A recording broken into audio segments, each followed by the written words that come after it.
Gazteen euskara aberastea helburu duten podcastak. Aditzaile onari hitz gutxi. Xarifek telefonoan jaso duen mezu baten harira, migrazioari buruz berba egin dute Xarifek berak eta Peruk.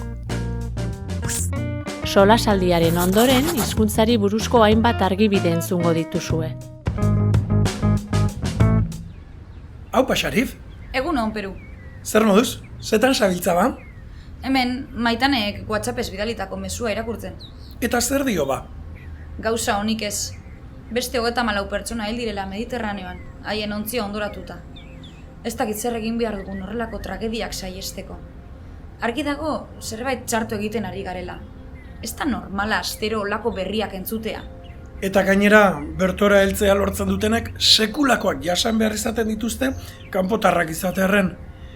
Ez jakintasun handia dago gai honen inguruan. Hala da, bai.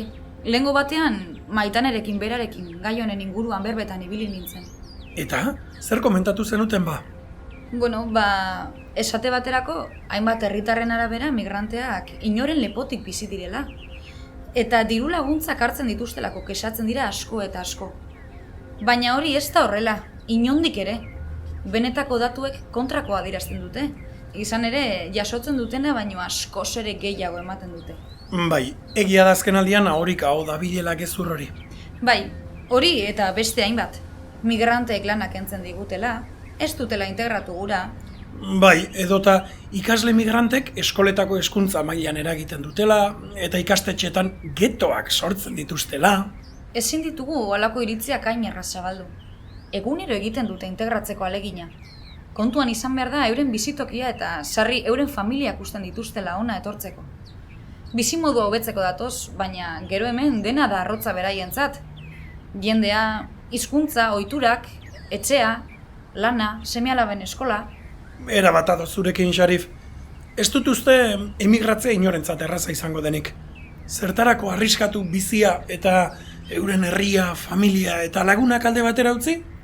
Bizitza duin eta hobe baten beharra dutelako ezpada behintzat.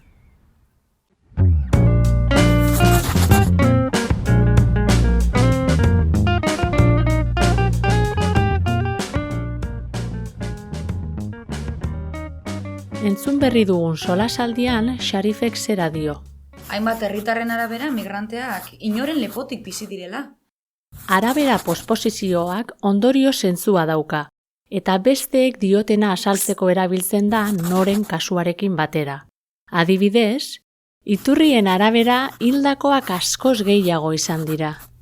Zuzendariak esan duenaren arabera, datorren urtean behar gehiago izango dugu. Horrez gain, Xarifek berak esapide hau erabili du. Inondik ere. Era bateko ezetza adierazteko erabiltzen da. Horren baliokideak dira besteak beste, ezetara ere ez da urrik eman ere, eta ez da pentsatu ere esapideak. Bestalde, Peruk honako hau esan du. Bai, egia da azken aldian ahorik hau da bilela gezur hori. Ahorik hau esapidearen bidez, gezurra aho batetik bestera, hau da, pertsona batetik bestera dabilela adierazen nahi izan du Peruk.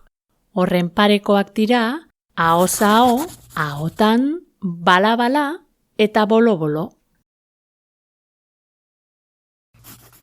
Bukatzeko, Peruk berak hurrengoa esan du.